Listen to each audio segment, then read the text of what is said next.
Sejak remaja, ia sudah dikenal sebagai gadis yang tenang dan berbeda dari teman-teman seusianya. Ketika yang lain sibuk mengejar mimpi tentang karir, cinta, dan petualangan hidup, hatinya justru tertarik pada kehidupan yang sunyi dan penuh pengabdian. Ia menemukan ketenangan di ruang doa yang hening, pada cahaya lilin yang berkedip pelan di altar, dan pada nyanyian pujian yang dilantunkan dengan khusyuk. Panggilan untuk menjadi biarawati tidak datang secara tiba-tiba. Ia tumbuh dalam keluarga sederhana yang menanamkan nilai kasih dan pelayanan sejak kecil. Sejak duduk di bangku sekolah dasar, ia sudah terbiasa membantu tetangga yang kesulitan, mengantarkan makanan untuk orang sakit, dan menghibur anak-anak yang kehilangan orang tua. Hatinya mudah tersentuh oleh penderitaan orang lain. Ketika usianya menginjak dewasa, ia memutuskan untuk menyerahkan hidupnya sepenuhnya dalam kehidupan membiara. Keputusan itu tidak mudah. Orang tuanya sempat terdiam lama ketika mendengar niatnya. Bukan karena tidak mendukung, tetapi karena mereka tahu jalan itu adalah jalan pengorbanan. Jalan sunyi. Jalan yang menuntut kesetiaan seumur hidup. Namun tekadnya tidak goyah. Hari ia resmi mengenakan jubah biarawati adalah hari yang penuh air mata. Air mata haru, air mata kebanggaan, dan sedikit air mata kehilangan. Sejak saat itu, hidupnya berubah. Namanya tak lagi penting. Dunia luar perlahan menjauh. Ia belajar hidup dalam disiplin, dalam aturan yang teratur, dalam jadwal doa yang ketat. Setiap hari dimulai sebelum matahari terbit. Dentang lonceng membangunkannya dari tidur yang singkat. Ia bangun dengan wajah tenang, merapikan tempat tidur sederhana, lalu berjalan menuju kapel untuk doa pagi. Dalam keheningan itu, ia sering menjadi yang paling khusyuk. Kepalanya tertunduk lama, bibirnya bergetar pelan, seakan berbicara langsung dengan Tuhan. Setelah doa pagi, tugas pelayanan menantinya. Ia mengajar anak-anak di sekolah kecil yang dikelola biara. Anak-anak dari keluarga kurang mampu datang dengan seragam lusuh namun mata yang penuh harapan. Ia mengajar mereka membaca, menulis, dan berhitung. Tetapi lebih dari itu, ia mengajarkan tentang kasih, kesabaran, dan arti berbagi. Anak-anak menyayanginya. Ia tidak pernah membentak. Jika ada yang salah, ia menegur dengan suara lembut. Jika ada yang menangis, ia yang pertama memeluk dan mengusap kepala mereka. Tangannya selalu hangat, suaranya selalu menenangkan. Di sore hari, ia membantu merawat orang-orang sakit yang datang ke klinik kecil milik biara. Ia membersihkan luka, mengganti perban, menyuapi lansia yang tak mampu mengangkat sendok sendiri. Tak jarang ia duduk berjam-jam di samping ranjang pasien yang sekarat, menggenggam tangan mereka agar tidak merasa sendirian. Banyak orang memujinya sebagai sosok yang luar biasa. Mereka melihatnya sebagai lambang ketulusan dan keteguhan iman. Namun pujian itu tak pernah membuatnya merasa istimewa. Baginya, semua itu hanyalah bentuk kewajiban. Bentuk cinta yang harus ia wujudkan dalam tindakan nyata. Tahun demi tahun berlalu. Rambutnya yang dulu hitam mulai diselipi helai-helai putih. Wajahnya tetap lembut. Meski garis usia perlahan tampak, ia tetap setia pada rutinitasnya. Tidak pernah mengeluh. Tidak pernah meminta balasan. Namun di balik ketenangan itu, ada ruang sunyi di dalam hatinya yang tak pernah ia ceritakan pada siapapun. Setiap malam, setelah seluruh kegiatan selesai dan lampu-lampu dipadamkan, ia sering duduk sendiri di bangku kayu kapel. Hanya cahaya lilin yang menemaninya. Di saat-saat seperti itu, hatinya mulai berbicara lebih jujur. Ia bertanya dalam diam. Mengapa terkadang ia masih merasa ada jarak dalam doanya? Mengapa ia kadang merindukan kedekatan yang lebih dalam, lebih personal? Seolah ingin merasakan Tuhan tidak hanya sebagai sosok yang disembah, tetapi sebagai kehadiran yang benar-benar dekat dan menyentuh jiwa. Pertanyaan-pertanyaan itu datang perlahan, seperti bisikan yang tak bisa diusir. Ia merasa bersalah setiap kali kegelisahan itu muncul. Bukankah ia telah menyerahkan hidup sepenuhnya? Bukankah ia telah melayani tanpa pamrih? Ia takut mengungkapkannya. Takut dianggap kurang iman. Takut dianggap goyah. Maka ia memilih diam. Ia memperbanyak doa, memperpanjang waktu renungan, menambah pelayanan. Ia berharap kegelisahan itu akan memudar dengan sendirinya. Dan memang, di hadapan orang lain, ia tetap tampak teguh. Senyumnya tidak pernah pudar. Suaranya tetap menenangkan. Suatu hari, seorang anak kecil di sekolahnya bertanya polos, "Suster, apakah Tuhan benar-benar mendengar suara kita?" Pertanyaan sederhana itu membuatnya terdiam sesaat.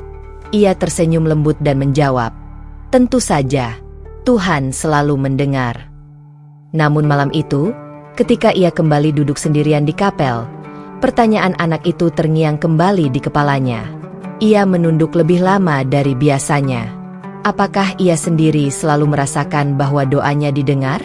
Ia tidak meragukan keberadaan Tuhan.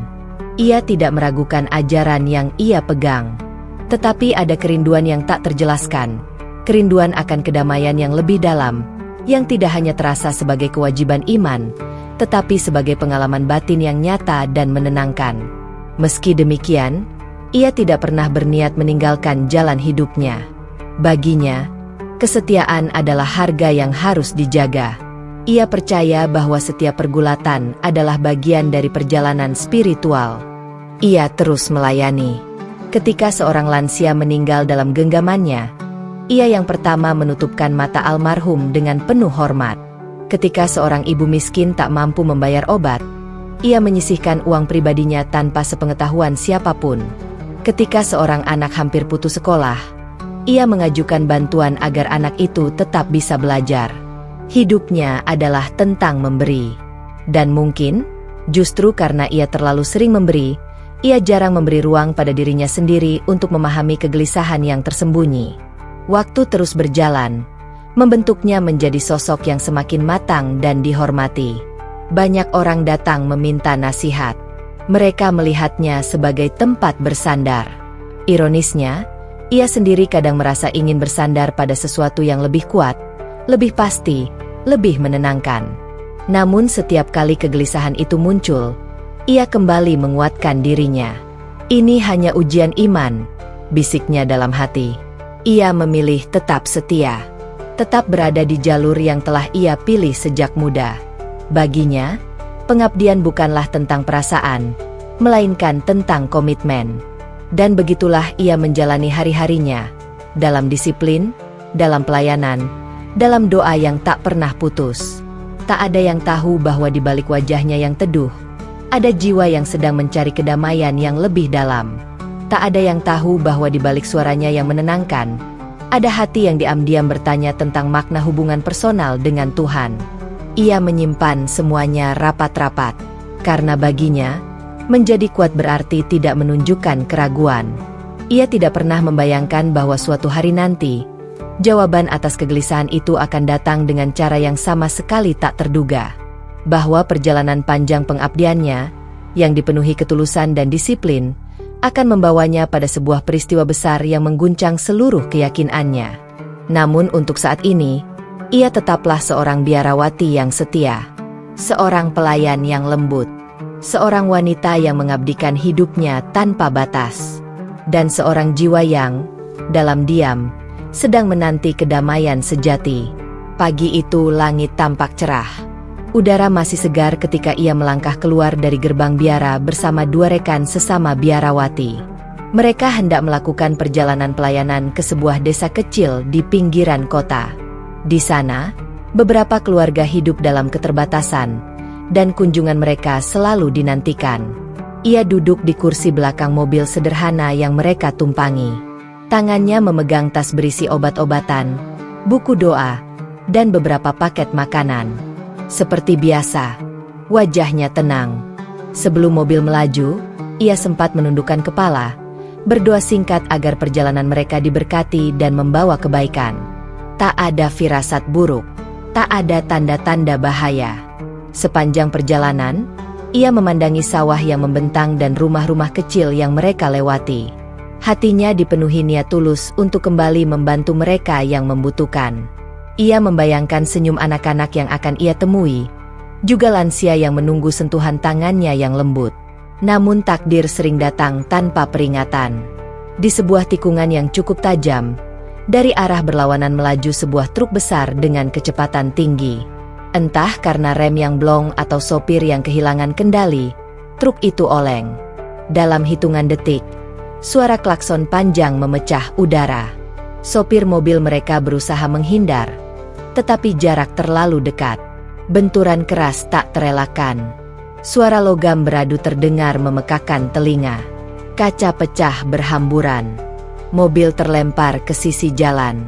Dunia yang semula tenang mendadak berubah menjadi kekacauan. Tubuhnya terpental keras ke samping. Kepalanya membentur bagian dalam mobil. Darah mengalir dari pelipisnya. Dalam beberapa detik, kesadaran mulai memudar. Suara di sekelilingnya terdengar semakin jauh, seperti gema dalam ruang kosong. Ia sempat berbisik lirih, hampir tak terdengar. Tuhan, sebelum semuanya menjadi gelap, ambulans datang dengan sirene meraung-raung. Warga sekitar membantu mengangkat para korban. Ia ditemukan dalam kondisi tak sadar. Napasnya lemah, denyut nadinya tidak stabil. Wajahnya pucat, tubuhnya terkulai tak berdaya. Di dalam ambulans, para medis bekerja cepat. Oksigen dipasang. Tekanan darah diperiksa. Mereka saling bertukar pandang dengan wajah tegang. Tekanan turun. Kita harus cepat, kata salah satu dari mereka. Mobil ambulans melaju kencang menuju rumah sakit terdekat. Di ruang gawat darurat, suasana dipenuhi kepanikan yang teratur. Dokter dan perawat bergerak sigap. Ia segera dibawa ke ruang tindakan. Pintu tertutup, meninggalkan dua rekan biarawatinya di luar dengan wajah penuh kecemasan. Salah satu dari mereka tak mampu menahan air mata. Tangan mereka saling menggenggam erat. Doa-doa mengalir tanpa henti dari bibir yang gemetar. Ya Tuhan, selamatkan dia. Dia telah mengabdikan seluruh hidupnya untuk melayani. Jangan ambil dia sekarang. Waktu terasa berjalan lambat. Beberapa jam kemudian, seorang dokter keluar dari ruang tindakan. Wajahnya serius. Kami sudah melakukan yang terbaik untuk menghentikan pendarahan di kepala. Namun kondisinya sangat kritis. Ia belum sadar. Kami harus memindahkannya ke ruang intensif. Kata-kata itu seperti palu yang menghantam dada mereka. Di ruang ICU, tubuhnya terbaring diam dengan berbagai selang dan alat medis terpasang. Mesin monitor berbunyi pelan, menunjukkan detak jantung yang belum sepenuhnya stabil. Wajahnya tampak tenang, hampir seperti sedang tidur, tetapi tak ada respon sedikit pun. Kabar kecelakaan itu segera menyebar ke biara. Dalam hitungan jam, para biarawati lainnya datang ke rumah sakit. Beberapa berdiri di lorong, beberapa duduk di kursi panjang sambil meremas rosario di tangan mereka. Doa bersama digelar di kapel kecil rumah sakit. Suara doa terdengar lirih namun penuh harap. Tangis tertahan menyatu dengan permohonan yang dipanjatkan dengan sungguh-sungguh. Mereka memohon keajaiban. Hari pertama berlalu tanpa perubahan berarti. Hari kedua, dokter kembali memberi penjelasan. Ia mengalami cedera kepala serius. Kami belum bisa memastikan kapan atau apakah ia akan sadar. Kondisinya masih tidak stabil. Kata, apakah itu terasa menyesakan? Di dalam ruang ICU, ia terbaring dalam keheningan total. Dunia luar seakan terputus darinya. Tak ada suara yang benar-benar ia dengar. Tak ada cahaya yang benar-benar ia lihat. Bagi dunia, ia sedang berjuang antara hidup dan mati. Bagi dirinya, semuanya sunyi. Rekan-rekannya bergantian berjaga. Mereka duduk di samping ranjangnya, membacakan doa, menyanyikan nyanyian lembut yang biasa mereka lantunkan bersama. Kadang salah satu dari mereka mengusap tangannya yang dingin. Bangunlah, kami masih membutuhkanmu. bisik seorang rekan dengan air mata jatuh perlahan. Seorang anak kecil dari sekolah yang ia ajar datang bersama ibunya. Dengan polos, anak itu berdiri di depan pintu kaca Icu. "Kenapa suster tidur lama sekali?" tanyanya. Tak ada yang mampu menjawab tanpa suara bergetar. Hari-hari berikutnya dipenuhi ketidakpastian. Ada saat di mana tekanan darahnya menurun drastis, membuat para dokter kembali bekerja keras menstabilkannya. Ada pula saat di mana detak jantungnya melonjak tak menentu. Setiap perubahan kecil menjadi sumber harapan sekaligus ketakutan. Rumah sakit menjadi saksi antara harapan dan keputusasaan. Di lorong-lorongnya, langkah kaki terdengar berat. Di bangku-bangku tunggu, doa-doa dipanjatkan dengan linangan air mata. Sementara itu, ia tetap berada dalam keheningan panjang. Tak ada lagi rutinitas doa pagi yang ia jalani. Tak ada lagi suara anak-anak yang memanggilnya. Tak ada lagi tangan yang ia genggam untuk menguatkan orang lain. Kini, justru dialah yang terbaring lemah, bergantung pada doa-doa orang yang mencintainya. Dokter sempat memanggil perwakilan biara untuk berdiskusi serius. "Kami harus jujur. Kondisinya sangat kritis. Kami tidak bisa menjanjikan apapun.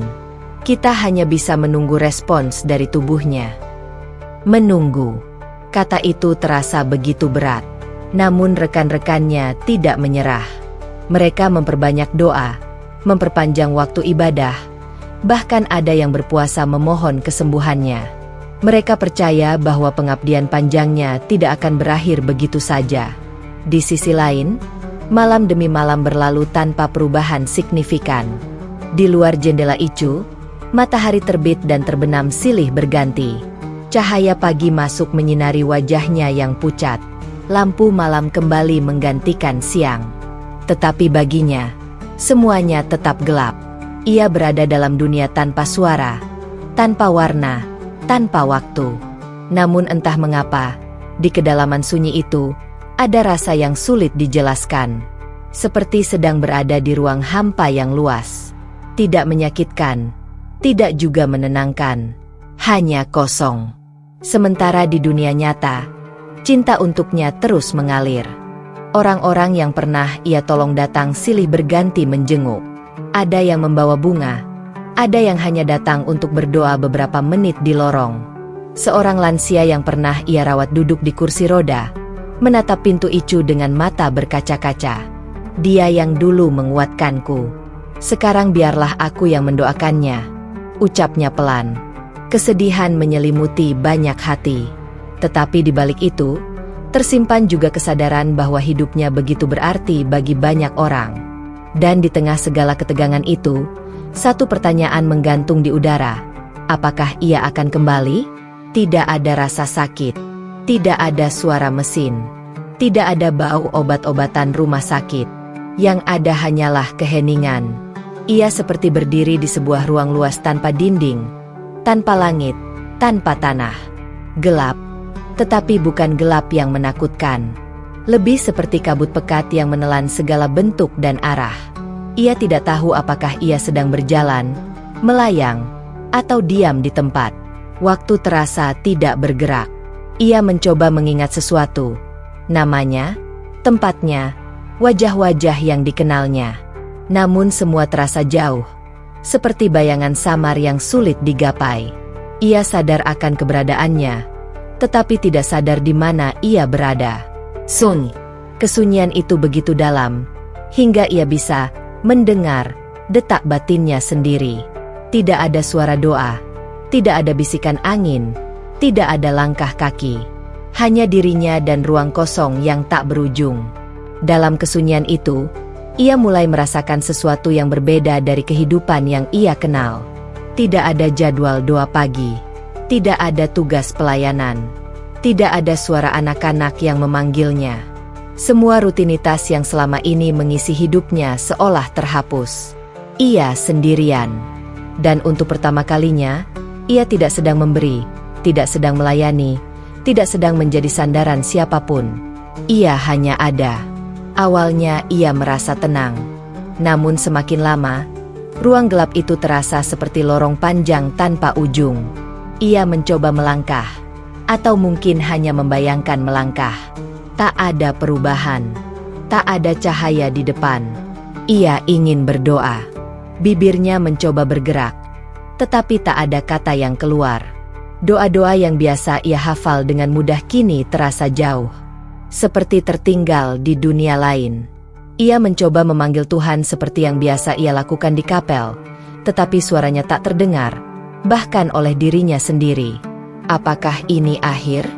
Pertanyaan itu muncul tanpa ia rencanakan. Namun tidak ada rasa panik, tidak ada ketakutan besar. Hanya kehampaan yang perlahan berubah menjadi kerinduan. Kerinduan akan sesuatu yang nyata, sesuatu yang bisa ia rasakan, bukan sekadar ia ucapkan.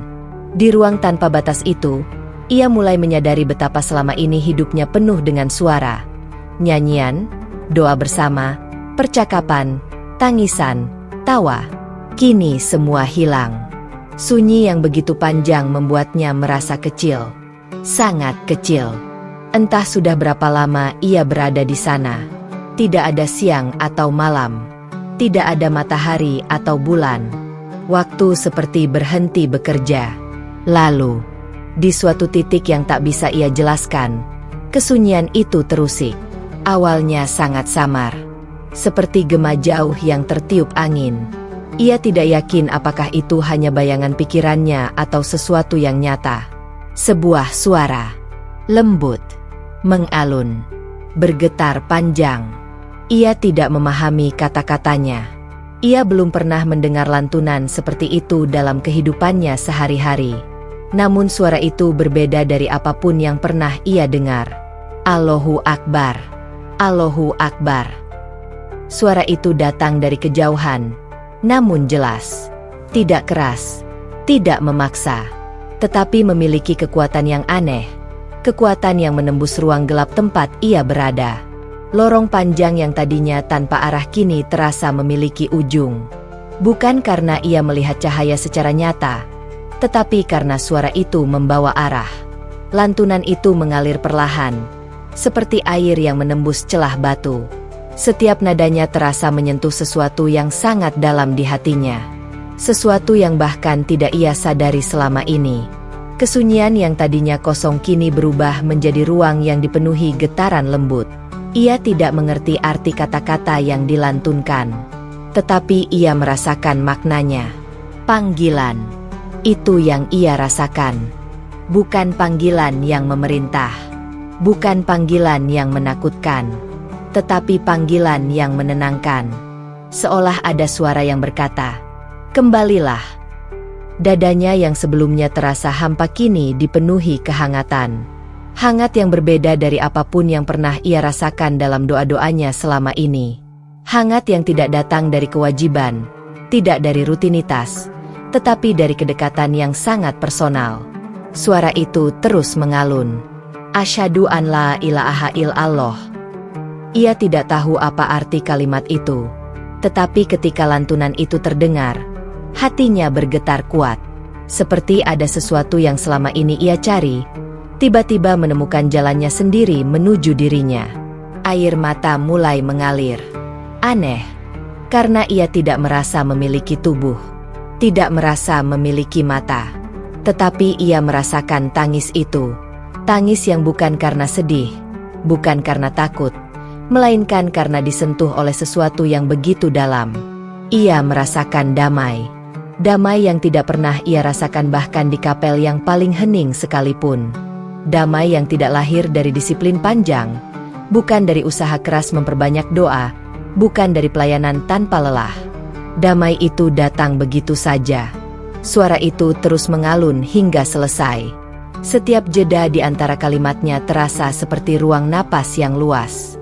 Dan ketika lantunan itu berhenti, ia merasa seperti baru saja dipeluk oleh keheningan yang hangat, bukan lagi kehampaan yang dingin. Lorong gelap itu kini tidak lagi menakutkan. Ia merasa seolah ada cahaya tipis yang tidak terlihat, tetapi bisa dirasakan.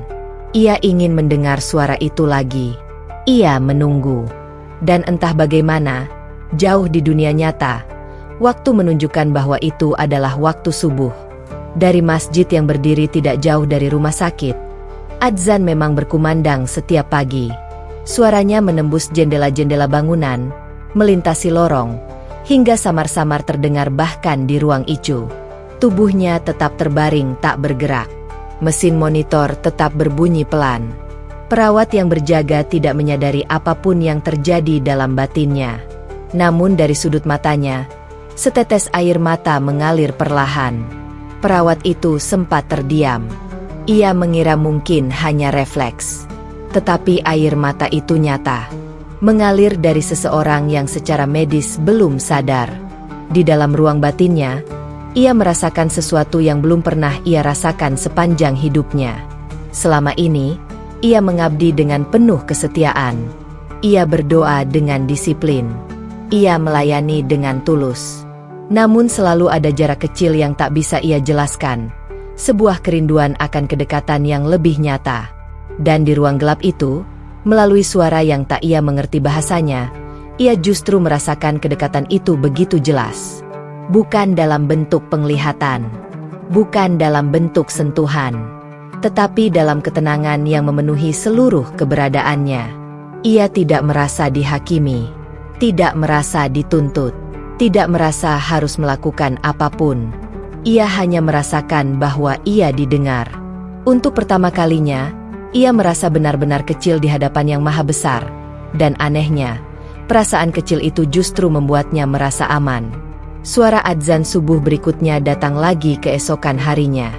Dan lagi-lagi, ruang gelap itu berubah menjadi ruang yang hangat setiap kali lantunan itu terdengar. Air matanya kembali mengalir. Di dunia nyata, dokter masih mengatakan kondisinya belum stabil. Rekan-rekannya masih berdoa tanpa henti. Dunia luar masih penuh ketegangan. Namun di dalam dirinya, sebuah benih kecil telah tumbuh. Benih kedamaian. Benih pertanyaan baru. Benih cahaya yang belum sepenuhnya ia pahami, tetapi tak bisa ia abaikan. Pagi itu suasana ruang Icu tidak berbeda dari hari-hari sebelumnya. Mesin monitor berbunyi teratur. Cahaya matahari masuk samar melalui celah tirai. Seorang perawat memeriksa tekanan darahnya seperti biasa, tanpa harapan besar, hanya menjalankan tugas dengan penuh kehati-hatian.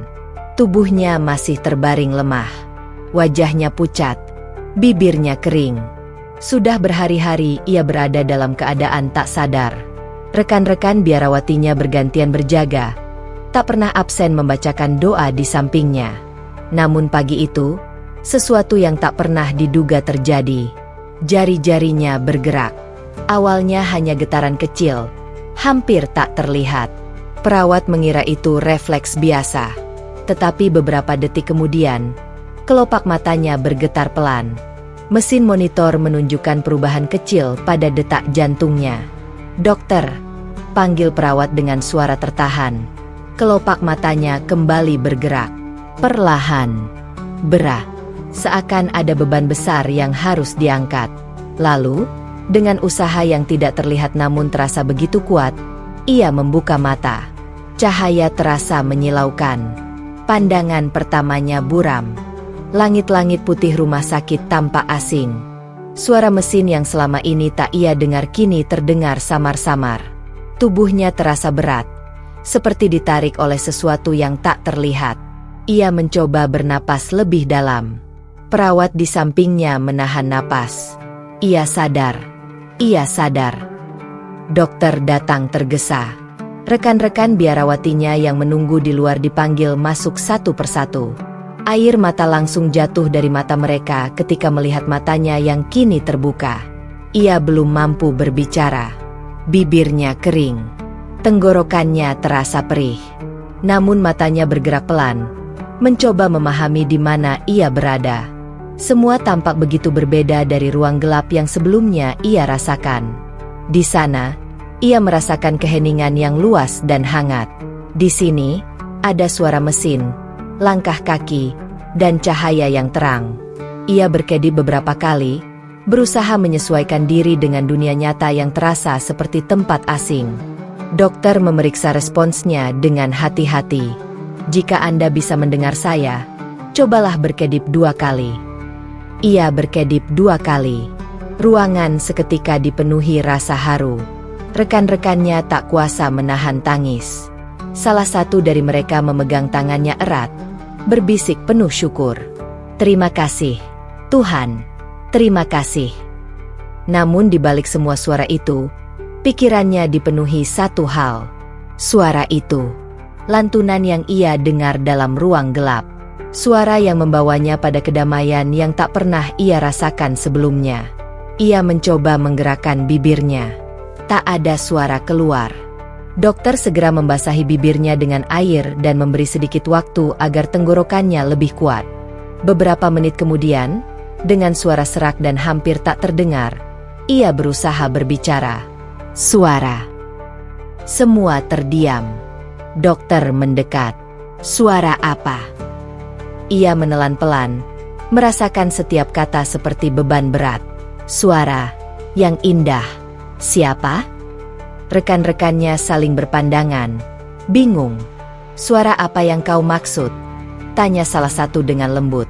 Matanya mulai dipenuhi air. Ia berusaha mengingat dengan jelas. Setiap pagi, ada suara memanggil. Perawat yang berdiri di sudut ruangan tiba-tiba teringat sesuatu. Rumah sakit itu tidak jauh dari sebuah masjid besar. Setiap subuh, adzan selalu terdengar, meski samar, hingga ke lantai atas. "Apakah maksudnya suara adzan?" tanya perawat itu hati-hati. Kata itu terdengar asing namun akrab di telinganya. "Adzan," ulangnya pelan, seperti mengejar sesuatu yang sangat berharga. Ia terdiam lama. Di wajahnya terlihat campuran antara kebingungan dan pengenalan. Seakan sebuah potongan puzzle yang lama hilang kini menemukan tempatnya. "Itu adzan?" suaranya bergetar. Perawat mengangguk pelan. "Ya, panggilan umat Islam untuk sholat. Setiap subuh terdengar dari masjid dekat sini." Ia menutup mata perlahan, dan air mata mengalir. Bukan tangis karena sakit, bukan karena trauma kecelakaan, bukan karena ketakutan menghadapi kematian. Itu adalah tangis yang lahir dari getaran jiwa. Tangis seseorang yang menemukan sesuatu di saat ia berada di antara hidup dan mati. Rekan-rekannya terdiam, tak mengerti sepenuhnya apa yang ia rasakan. Mereka mengira ia masih linglung. Dokter menganggap itu reaksi emosional setelah sadar dari koma. Namun hanya ia yang tahu. Di ruang gelap itu, suara itulah yang menuntunnya.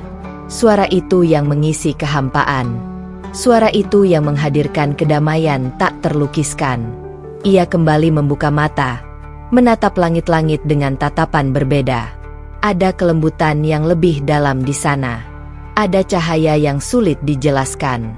Suara itu membuatku merasa dekat, bisiknya pelan. "Dekat dengan siapa?" tanya seorang rekannya lembut. Ia terdiam. Bagaimana ia menjelaskan sesuatu yang bahkan belum ia pahami sepenuhnya? Ia telah menjalani hidup dalam doa selama puluhan tahun.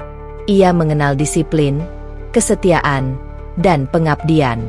Namun kedamaian yang ia rasakan saat mendengar adzan dalam ketidaksadarannya berbeda. Bukan karena ia membandingkan. Bukan karena ia meragukan masa lalunya, tetapi karena pengalaman itu begitu nyata. Ia merasa dipanggil. Hari itu menjadi hari yang penuh keharuan. Kabar bahwa ia sadar menyebar cepat. Banyak yang datang menjenguk. Ada yang tersenyum lega, ada yang menangis haru. Namun di tengah semua kebahagiaan itu, ia tenggelam dalam perenungan. Ketika sore tiba dan ruangan mulai sepi, ia menatap jendela kamar Icu. Cahaya senja masuk lembut, menyinari wajahnya yang masih lemah. Ia mencoba mengingat lagi lorong gelap itu, keheningan yang panjang, dan suara yang memecahkannya. Ia tidak mengerti mengapa suara itu yang hadir. Bukan doa-doa yang biasa ia panjatkan. Ia tidak mengerti mengapa hatinya bergetar begitu kuat mendengarnya. Namun satu hal yang ia tahu, ia merasakan damai. Damai yang membekas bahkan setelah ia membuka mata. Malam itu, ketika suasana kembali sunyi, ia berbaring dengan mata terbuka. Tubuhnya masih lemah, tetapi kesadarannya semakin jernih. Tiba-tiba, dari kejauhan, terdengar lagi lantunan itu. Allahu Akbar, Allahu Akbar. Adzan maghrib berkumandang. Suara itu masuk melalui jendela yang sedikit terbuka, melintasi lorong rumah sakit, dan sampai ke telinganya. Jantungnya bergetar. Air mata kembali mengalir, lebih deras dari sebelumnya. Ia tidak merasa asing. Ia tidak merasa terancam. Yang ia rasakan hanyalah kehangatan yang sama seperti di ruang gelap itu. Rekan biarawatinya yang duduk di samping ranjang melihat air mata itu dan menggenggam tangannya. "Apakah kau kesakitan?" Ia menggeleng pelan. "Tidak, aku hanya merasa damai." Kata itu keluar dengan kejujuran yang dalam. Damai. Sebuah kata yang selama ini sering ia ucapkan dalam doa dan pelayanan, tetapi baru kini ia rasakan dalam cara yang berbeda. Hari-hari setelah ia sadar berjalan perlahan, tubuhnya belum sepenuhnya pulih, tetapi kesadarannya semakin jernih. Ia sudah dipindahkan dari ruang ICU ke kamar perawatan biasa. Selang-selang medis mulai dilepas satu persatu. Dokter menyebut pemulihannya sebagai sesuatu yang hampir tak terduga. Banyak orang menyebutnya mukjizat. Rekan-rekannya datang membawa bunga dan doa syukur. Anak-anak dari sekolah mengirimkan kartu kecil berisi tulisan tangan yang polos. "Cepat sembuh, suster." Ia tersenyum membaca semuanya. Hatinya tetap lembut seperti dulu. Namun ada sesuatu yang berbeda dalam dirinya. Setiap kali subuh tiba dan suara adzan terdengar dari kejauhan, jantungnya bergetar dengan cara yang tak bisa ia jelaskan. Ia selalu terdiam, memejamkan mata, dan membiarkan suara itu mengalir memenuhi ruang batinnya. Ia tidak lagi berada dalam lorong gelap. Ia tidak lagi terpisah dari dunia nyata. Tetapi kedamaian yang sama tetap hadir setiap kali lantunan itu terdengar. Dan itu membuatnya mulai bertanya dengan jujur. Apa sebenarnya yang ia rasakan? Suatu sore, ketika hanya ada satu perawat berjaga di kamarnya, ia memberanikan diri bertanya. "Suara adzan itu, apa artinya?" Perawat itu tersenyum lembut. "Itu panggilan untuk sholat." Umat Islam diajak untuk mengingat Tuhan, untuk berhenti sejenak dari dunia dan kembali kepadanya. Kata-kata itu menancap dalam hatinya. Kembali kepadanya. Ia mengulang kalimat itu dalam diam. Selama ini, ia juga menjalani hidup dengan doa dan pengabdian. Ia tidak pernah merasa jauh dari Tuhan. Namun pengalaman di ruang gelap itu berbeda. Ia tidak sedang menjalankan kewajiban. Ia tidak sedang memimpin doa. Ia hanya mendengar.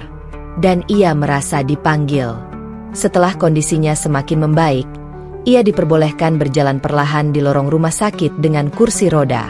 Pada suatu kesempatan, ia melihat sebuah mushaf Al-Quran kecil terletak di ruang tunggu keluarga pasien. Tangannya bergetar saat menatapnya. Ia tidak pernah memegang kitab itu sebelumnya. Ada rasa ragu, ada rasa takut, tetapi juga ada rasa ingin tahu yang begitu kuat.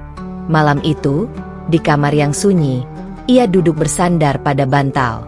Lampu diredupkan. Ia memandangi langit-langit dan berbicara dalam hati. Apakah salah jika aku ingin tahu? Ia tidak berniat meninggalkan apapun. Ia tidak berniat mengkhianati masa lalunya. Ia hanya ingin memahami suara yang telah menyentuh jiwanya. Keesokan harinya, dengan hati-hati, ia meminta izin kepada kepala biara yang datang menjenguknya. "Aku ingin memahami sesuatu," katanya pelan. Kepala biara menatapnya penuh perhatian. "Apa yang ingin kau pahami?" Ia menarik napas panjang. "Suara yang kudengar saat koma, itu adalah adzan. Aku ingin tahu maknanya. Aku ingin tahu lebih banyak." Ruangan menjadi sunyi. Tatapan kepala biara berubah. Bukan marah, tetapi terkejut. "Mengapa?" Ia menunduk. "Karena aku merasakan sesuatu yang belum pernah kurasakan sebelumnya. Kedamaian yang berbeda." Kepala biara terdiam lama. "Engkau baru saja melewati masa kritis. Perasaanmu mungkin masih campur aduk.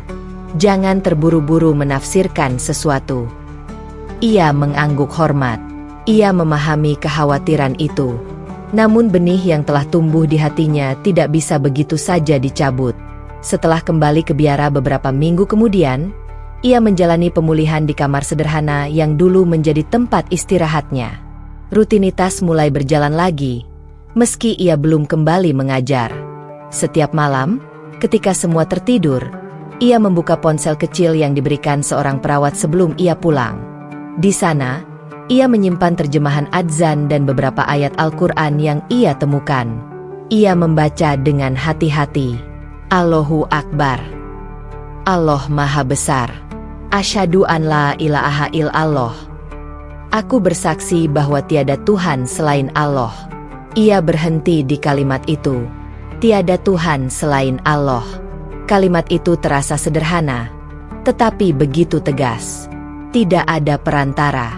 Tidak ada jarak. Sebuah pengakuan langsung. Dadanya terasa hangat. Namun bersamaan dengan itu, rasa bersalah mulai muncul.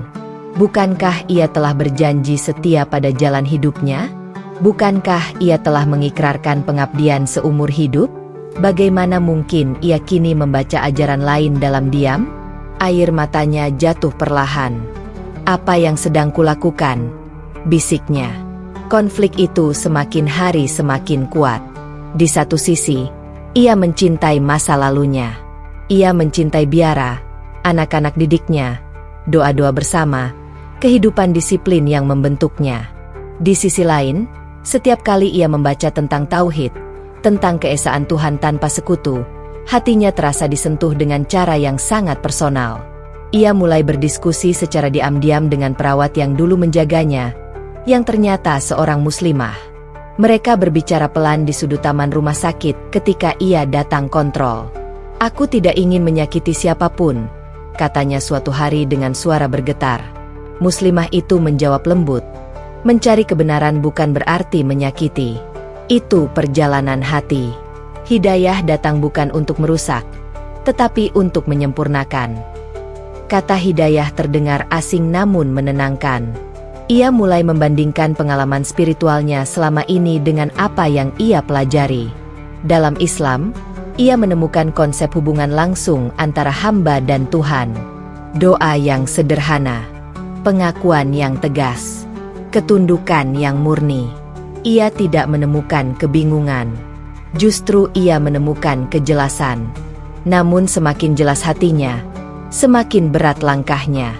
Ia membayangkan wajah kepala biara. Ia membayangkan rekan-rekannya yang selama ini berjuang di sampingnya. Ia membayangkan anak-anak yang memanggilnya dengan penuh kasih. Bagaimana jika mereka kecewa? Bagaimana jika mereka merasa dikhianati? Malam-malamnya dipenuhi air mata. Ia tidak lagi duduk di kapel seperti dulu, tetapi di kamarnya sendiri, dalam gelap, memegang dua dunia di tangannya. Aku tidak ingin kehilangan mereka, bisiknya. Tetapi aku juga tidak bisa mengingkari apa yang kurasakan. Setiap kali adzan subuh terdengar dari kejauhan, ia bangun dan duduk diam. Hatinya terasa ditarik ke arah suara itu. Bukan dengan paksaan, melainkan dengan kelembutan yang konsisten. Ia menyadari satu hal penting, kedamaian tidak bisa dipaksakan. Ia tidak bisa berpura-pura tidak merasakannya. Pergulatan itu membuatnya semakin jujur pada diri sendiri. Suatu malam, ia menatap cermin kecil di kamarnya. Wajahnya terlihat lebih kurus setelah kecelakaan. Tetapi di matanya ada cahaya baru, cahaya pencarian yang tulus. Aku hanya ingin dekat dengan Tuhan, katanya pelan pada bayangannya sendiri. Apapun jalan yang benar. Kalimat itu keluar bukan sebagai pemberontakan, melainkan sebagai doa. Malam itu terasa lebih panjang dari biasanya. Ia duduk sendirian di kamarnya. Lampu kecil di sudut ruangan menyala redup. Tubuhnya belum sepenuhnya pulih. Bekas luka di kepalanya masih sering terasa nyeri jika ia terlalu lama berpikir. Dokter menyarankan agar ia banyak beristirahat, menghindari tekanan emosional. Namun bagaimana mungkin ia bisa beristirahat ketika hatinya sedang berada di puncak pergulatan? Selama berminggu-minggu ia mencoba menenangkan diri. Ia berusaha meyakinkan dirinya bahwa semua yang ia rasakan mungkin hanya efek trauma setelah koma. Ia mencoba kembali menjalani rutinitas doa seperti sebelumnya. Ia kembali duduk di kapel, kembali melantunkan doa-doa yang telah ia hafal sejak muda. Tetapi ada satu hal yang tidak bisa ia pungkiri.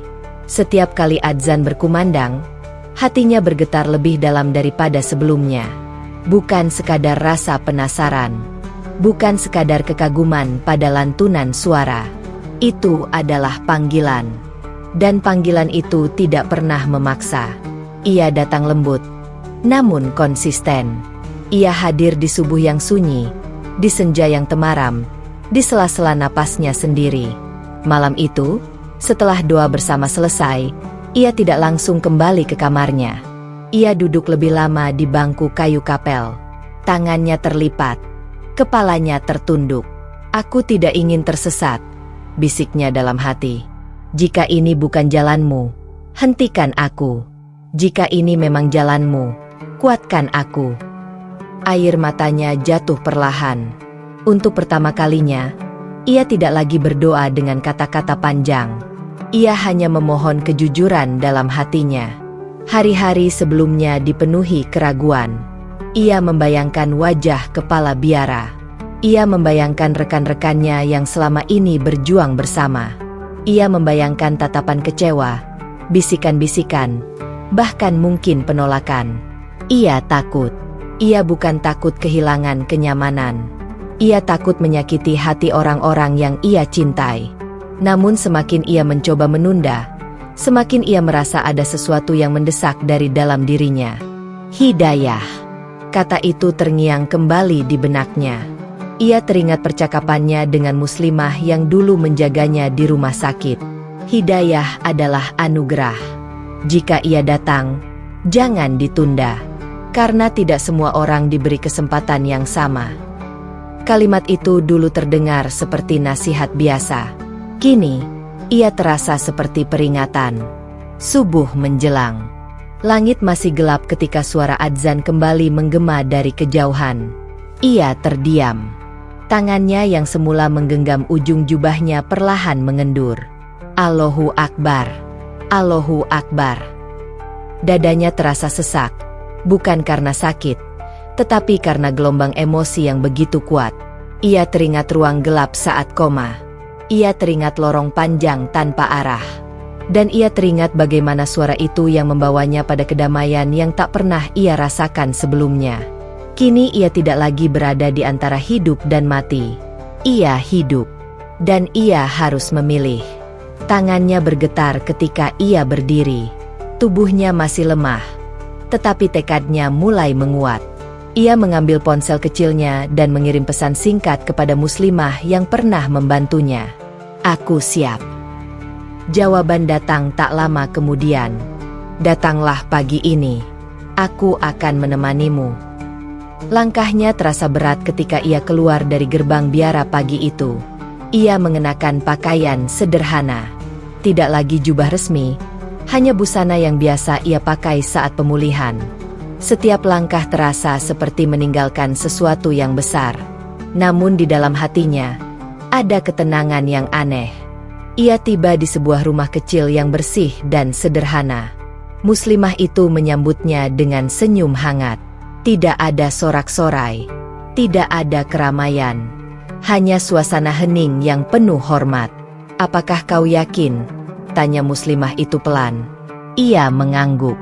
Air mata sudah mulai menggenang bahkan sebelum kata-kata diucapkan. "Aku tidak bisa lagi mengingkari apa yang kurasakan," jawabnya dengan suara bergetar. "Di ruang gelap itu, aku dipanggil. Dan sejak aku bangun, panggilan itu tidak pernah pergi." Mereka duduk berhadapan. Seorang ustaz dipanggil untuk membimbingnya. Wajahnya lembut. Suaranya tenang. Ia menatap ke depan, mencoba menenangkan napasnya yang tak teratur. Tubuhnya masih terasa lemah. Jantungnya berdetak cepat. Ini bukan sekadar keputusan logis. Ini adalah keputusan jiwa. Ustaz itu mulai berbicara tentang makna syahadat, tentang kesaksian bahwa tiada Tuhan selain Allah, dan bahwa Nabi Muhammad adalah utusan Allah, tentang keesaan Tuhan yang murni, tentang hubungan langsung antara hamba dan penciptanya. Setiap kalimat terasa seperti potongan puzzle yang selama ini ia cari. Air matanya tak lagi tertahan.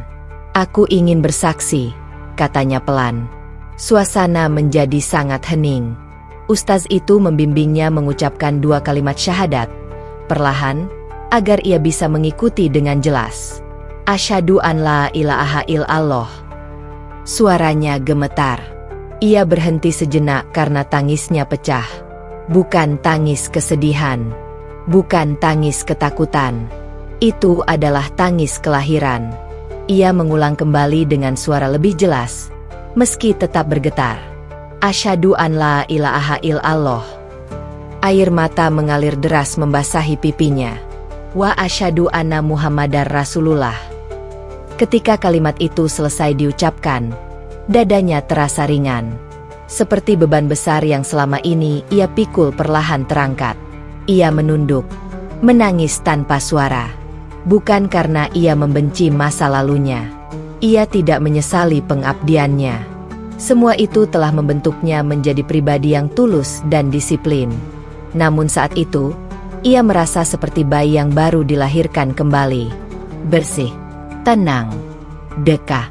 Untuk pertama kalinya, ia merasakan hubungan dengan Tuhan tanpa perantara apapun, tanpa ritual yang rumit, tanpa beban pertanyaan. Hanya ia dan penciptanya. Muslimah yang duduk di sampingnya ikut menangis haru. Ustaz itu tersenyum penuh syukur. "Hari ini," katanya lembut, "engkau bukan kehilangan apapun. Engkau menemukan rumah bagi jiwamu."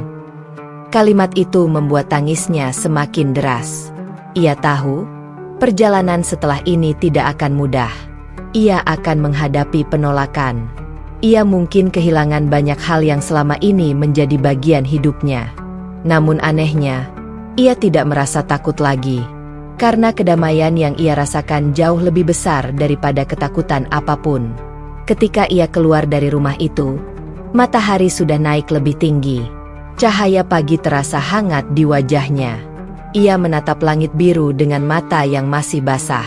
Ia bukan lagi orang yang sama seperti beberapa bulan lalu. Ia bukan lagi hanya seorang biarawati yang mencari kedamaian dalam disiplin dan pengabdian. Kini ia adalah seorang hamba yang telah menemukan jawaban atas kegelisahan panjangnya. Keputusan itu akhirnya terdengar kemana-mana. Tak ada lagi ruang untuk menyembunyikan perubahan besar dalam hidupnya. Nama yang selama puluhan tahun melekat pada dirinya sebagai sosok pelayan Tuhan di biara kini menjadi perbincangan. Ada yang terkejut. Ada yang tidak percaya. Ada pula yang terang-terangan merasa dikhianati. Ia sudah memperkirakan semua itu. Namun memperkirakan tidak pernah benar-benar sama dengan mengalaminya. Hari ketika kabar itu resmi sampai kepada para rekan biara, adalah hari yang panjang dan melelahkan. Wajah-wajah yang dulu menyambutnya dengan hangat kini memandangnya dengan campuran sedih, kecewa, bahkan marah. Beberapa mencoba menahannya dengan nasihat yang lembut. Beberapa lainnya berbicara dengan nada tinggi, seolah ia telah melakukan kesalahan besar. "Apa ini keputusan yang lahir dari kesadaran?" tanya salah seorang senior dengan suara bergetar. "Atau hanya karena kau sedang rapuh setelah kecelakaan itu?" Ia terdiam lama sebelum menjawab. "Aku tidak sedang lari dari apapun," ucapnya pelan. "Aku justru sedang mendekat pada ketenangan yang selama ini kucari." Kalimat itu tidak serta-merta menenangkan siapapun. Ada yang menuduhnya terlalu emosional. Ada yang berkata bahwa pengalaman saat koma hanyalah halusinasi akibat trauma. Ada yang bahkan menyebutnya tersesat. Kata itu menancap dalam. Tersesat. Padahal justru untuk pertama kalinya dalam hidupnya, ia merasa menemukan arah yang begitu jelas. Malam itu ia kembali ke kamar kecilnya di biara. Dinding putih yang selama ini menjadi saksi doa-doanya terasa berbeda. Ranjang sederhana, meja kayu, dan salib kecil yang tergantung di dinding mengingatkannya pada perjalanan panjang yang telah ia lalui. Ia tidak membenci masa lalunya. Tidak sedikit pun. Justru ia bersyukur atas setiap langkah yang pernah ia tempuh. Semua itu membentuk dirinya. Semua itu membawanya sampai pada titik ini. Namun hati kecilnya berkata bahwa perjalanan belum selesai. Dan jalan berikutnya menuntut keberanian yang jauh lebih besar. Beberapa hari kemudian, keputusan itu menjadi nyata. Ia harus meninggalkan biara.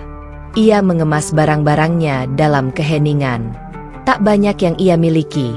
Beberapa buku, pakaian sederhana, dan catatan-catatan doa. Setiap lipatan kain terasa seperti lembaran kenangan yang ditutup perlahan. Ketika ia melangkah keluar dari gerbang yang selama puluhan tahun menjadi rumahnya, angin sore berembus pelan. Tak ada upacara perpisahan. Tak ada pelukan panjang. Hanya langkah sunyi. Dan hati yang bergetar. Di luar sana, dunia terasa luas sekaligus asing. Untuk pertama kalinya setelah sekian lama, ia tidak lagi memiliki jadwal tetap, kamar tetap, atau komunitas yang langsung mengenalinya. Ia benar-benar memulai dari nol. Hari-hari pertama setelah keluar dari biara terasa berat. Ia menumpang sementara di rumah seorang kenalan yang dengan tulus membantunya. Tubuhnya belum sepenuhnya pulih dari kecelakaan. Luka-luka fisik memang mulai mengering. Tetapi lelah batin kadang datang tiba-tiba.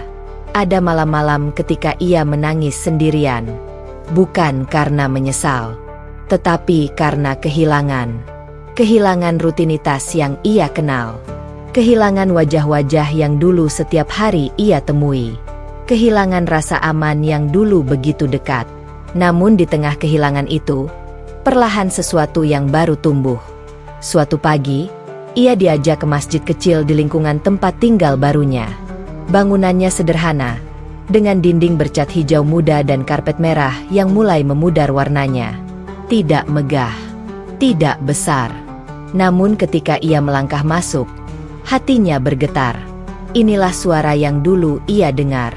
Inilah panggilan yang menembus lorong gelap dalam komanya. Ketika adzan kembali berkumandang, ia menunduk. Air mata mengalir tanpa ia tahan. Bukan lagi air mata kebingungan, tetapi air mata syukur. Beberapa orang memandangnya dengan ramah. Tak ada tatapan menghakimi. Tak ada pertanyaan tajam. Hanya senyum. Di sana, ia mulai belajar sholat. Gerakan demi gerakan ia pelajari dengan hati-hati. Tubuhnya yang belum sepenuhnya kuat kadang terasa nyeri saat berdiri lama. Namun setiap kali ia bersujud, dadanya terasa ringan. Seolah beban yang lama ia pikul perlahan diangkat satu persatu. Ia belajar membaca huruf-huruf Arab dengan terbata-bata. Usianya tak lagi muda untuk memulai dari awal, tetapi semangatnya mengalahkan rasa malu. Ia duduk bersama anak-anak kecil yang mengaji selepas maghrib. Kadang ia tersenyum sendiri melihat dirinya mengejas seperti murid pemula. Namun tak ada yang ia sesali. Setiap huruf yang ia baca terasa seperti cahaya kecil yang menyala dalam jiwanya. Ia juga mulai memahami makna ayat-ayat Al-Quran melalui terjemahan dan penjelasan. Banyak kalimat yang menyentuh pengalaman batinnya sendiri. Tentang kesabaran, tentang ujian, tentang hidayah yang datang tanpa bisa dipaksa. Ia semakin yakin bahwa apa yang terjadi padanya bukan kebetulan. Di tengah proses itu, ia menemukan keluarga baru. Bukan keluarga karena darah, tetapi keluarga karena iman. Seorang ibu tua di masjid sering membawakannya makanan hangat. Seorang pemuda sabar mengajarinya bacaan sholat. Seorang ustaz dengan lembut menjawab pertanyaan-pertanyaannya tanpa menghakimi masa lalunya. Tak seorang pun memintanya melupakan siapa dirinya dulu. Mereka hanya mengajaknya melangkah ke depan. Namun bukan berarti semua menjadi mudah. Di luar sana, suara-suara miring tetap ada. Beberapa berita tentang dirinya menyebar dengan versi yang dilebih-lebihkan. Ada yang mengatakan ia mencari sensasi. Ada yang menuduhnya berpindah keyakinan demi simpati. Setiap membaca atau mendengar kabar itu, hatinya sempat goyah. Ia manusia biasa. Ia bisa terluka. Tetapi setiap kali ia berdiri dalam sholat, setiap kali dahinya menyentuh sajadah, ia menemukan kembali alasan mengapa ia memilih jalan ini. Bukan karena manusia, bukan karena tekanan, tetapi karena kedamaian yang tak bisa ia ingkari. Suatu malam, setelah menyelesaikan sholat Isya, ia duduk lama di sudut masjid. Lampu-lampu redup memantulkan bayangan lembut di dinding. Ia teringat kembali masa-masa di biara, nyanyian pujian, doa-doa panjang, pelayanan yang ia jalani dengan sepenuh hati. Ia tidak menyesali masa itu. Ia tidak membencinya. Ia hanya menyadari bahwa Tuhan menuntunnya melalui jalan yang berbeda. Dan untuk sampai ke sini, ia harus kehilangan banyak hal. Namun justru dalam kehilangan itu, ia menemukan makna baru tentang keteguhan. Ia belajar bahwa iman bukan sekadar warisan atau rutinitas. Iman adalah keberanian untuk mengikuti suara hati ketika seluruh dunia menyuruh kita berhenti. Ia belajar bahwa kesabaran bukan berarti tidak merasa sakit. Kesabaran adalah tetap melangkah meski kaki gemetar. Ia belajar bahwa hidayah bukan hadiah yang ringan. Ia sering datang bersama ujian. Tubuhnya perlahan semakin kuat. Setiap hari ia berusaha memperbaiki bacaannya. Setiap pekan ia menghadiri kajian kecil untuk memperdalam pemahaman. Ia mencatat hal-hal penting di buku kecil yang kini selalu ia bawa. Dalam proses itu, ia merasa seperti bayi yang baru belajar berjalan.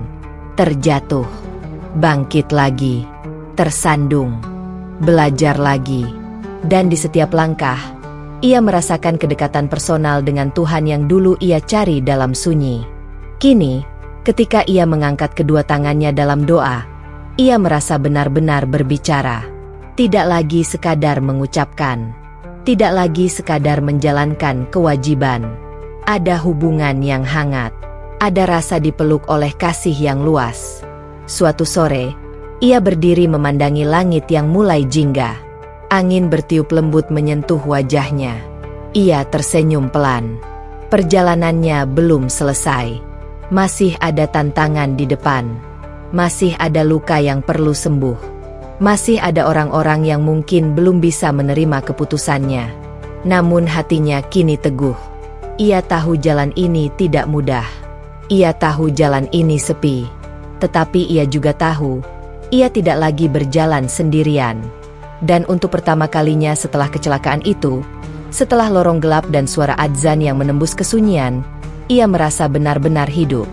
Bukan karena ia telah meninggalkan sesuatu, tetapi karena ia telah menemukan sesuatu yang selama ini ia cari. Di tengah badai penolakan, di antara air mata dan kehilangan, ia berdiri sebagai manusia yang baru. Dengan iman yang lahir dari ujian, dengan sabar yang tumbuh dari luka, dan dengan keyakinan bahwa setiap langkah yang ia ambil, meski berat, adalah langkah menuju cahaya yang lebih terang. Waktu berjalan perlahan, namun pasti. Hari-hari yang dulu terasa berat kini berubah menjadi langkah-langkah kecil yang penuh makna. Hidupnya tak lagi sama seperti dahulu. Tak ada lagi dinding biara, tak ada lagi jadwal pelayanan yang teratur, tak ada lagi rutinitas yang telah ia jalani puluhan tahun. Kini ia hidup sederhana di sebuah rumah kecil di sudut kota. Dindingnya tidak mewah, perabotannya pun seadanya. Sebuah rak kayu berisi Al-Quran, beberapa buku tafsir, dan catatan-catatan pribadinya menjadi sudut paling berharga di ruangan itu. Di dekat jendela, terbentang sajadah yang hampir setiap waktu disentuh dahinya. Kesederhanaan itu justru menghadirkan ketenangan yang dulu sulit ia temukan. Ia tak lagi dikejar ekspektasi banyak orang. Tak lagi merasa harus selalu terlihat kuat. Tak lagi menyembunyikan kegelisahan batin di balik senyum pelayanan. Kini ia belajar menjadi dirinya sendiri, seorang hamba yang sedang berjalan, perlahan, menuju Tuhannya. Tubuhnya telah jauh membaik dari kecelakaan yang hampir merenggut nyawanya. Bekas luka masih ada, sesekali terasa ngilu saat cuaca berubah. Namun ia tidak lagi melihatnya sebagai musibah semata. Ia melihatnya sebagai pintu. Pintu menuju kesadaran. Pintu menuju cahaya yang dulu hanya ia rasakan sekilas dalam lorong gelap komanya. Suatu pagi yang cerah, Ketika matahari belum sepenuhnya naik, ia duduk di dekat jendela rumahnya. Angin subuh berembus pelan, membawa udara dingin yang menyentuh wajahnya. Lalu suara itu terdengar kembali. Adzan. Lantunan yang dulu menembus kesunyian panjang dalam ketidaksadarannya kini terdengar nyata, dekat, dan begitu akrab. Setiap kalimatnya merambat pelan ke dalam dadanya, memenuhi ruang-ruang kosong yang dulu terasa hampa. Allahu Akbar. Matanya berkaca-kaca. Ia menutup mata, membiarkan suara itu mengalir tanpa penghalang. Dalam sekejap, ingatannya kembali pada lorong gelap yang pernah ia ceritakan. Ruang hening tanpa arah, tanpa cahaya. Ia teringat bagaimana suara adzan itu datang seperti sinar lembut di ujung kegelapan. Bagaimana ketenangan yang tak pernah ia rasakan sebelumnya memenuhi jiwanya. Kini, ia berdiri di dunia nyata, dalam kesadaran penuh. Dan suara itu masih sama. Namun kali ini, ia tidak lagi bingung. Ia tersenyum. Air mata mengalir. Tetapi bukan air mata kesedihan. Bukan pula air mata kebingungan seperti dulu saat pertama kali membuka mata di rumah sakit. Ini adalah air mata syukur. Air mata seseorang yang telah menemukan rumah bagi hatinya. Ia berdiri perlahan, mengambil wudhu dengan gerakan yang kini sudah lancar.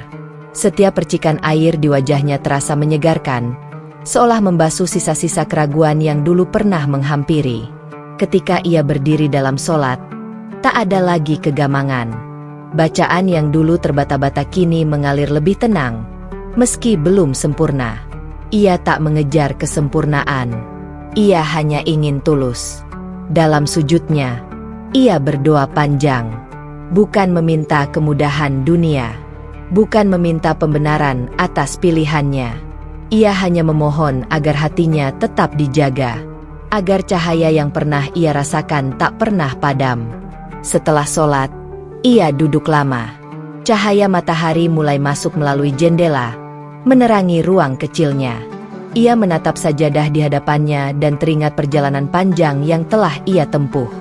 Kecelakaan itu, rumah sakit yang sunyi, doa-doa yang dipanjatkan untuknya, lorong gelap dalam koma, suara adzan yang lembut, tangisan pertama saat sadar, pergulatan batin yang melelahkan, keputusan berat yang mengundang penolakan, langkah sunyi meninggalkan kehidupan lama.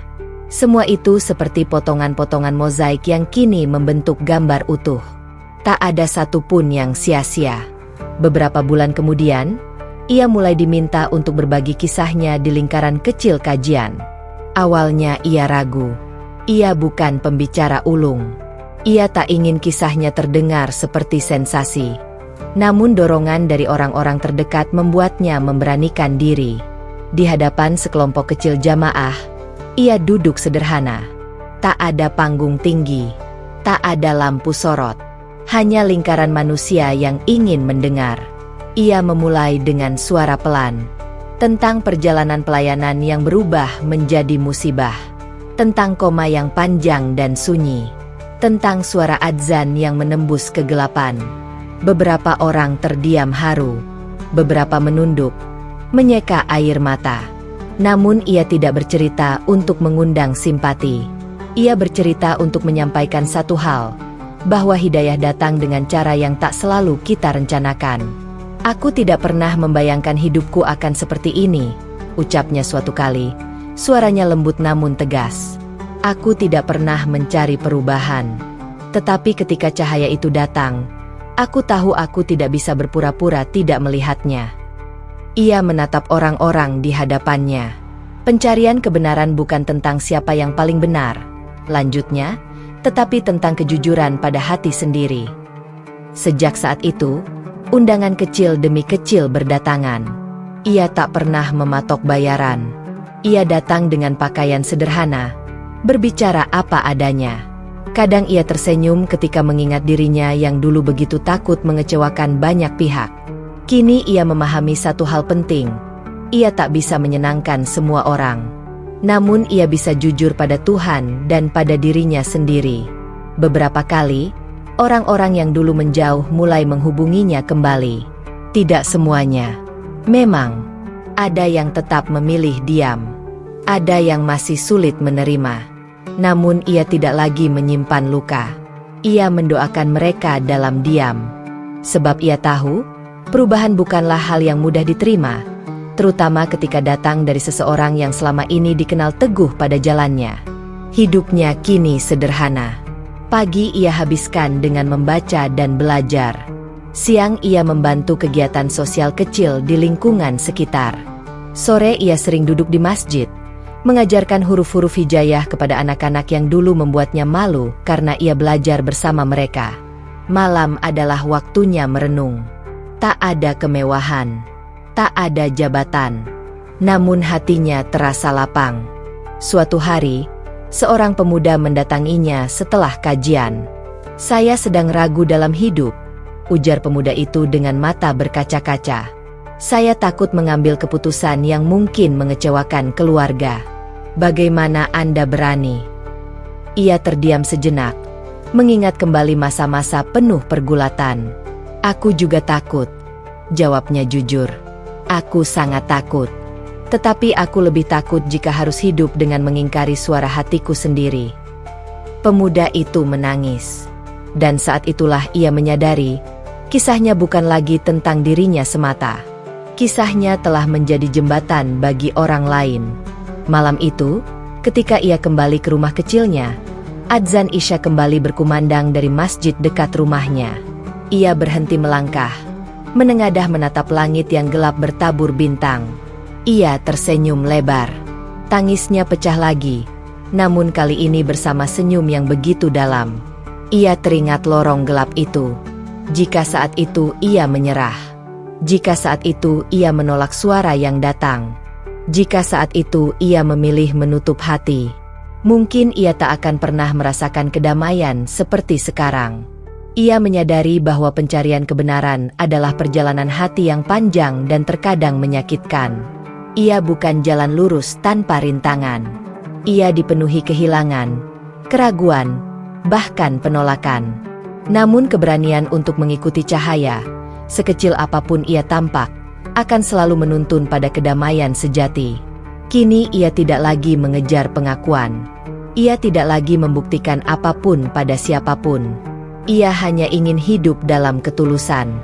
Dan setiap kali adzan berkumandang, ia selalu teringat satu hal, bahwa Tuhan memanggil siapapun yang dia kehendaki, dengan cara yang paling tak terduga. Dari lorong gelap menuju cahaya. Dari keputusasaan menuju harapan. Dari kehilangan menuju ketenangan. Ia menutup malam itu dengan doa yang sederhana namun penuh makna. "Ya Tuhan, terima kasih karena Engkau memanggilku dengan lembut.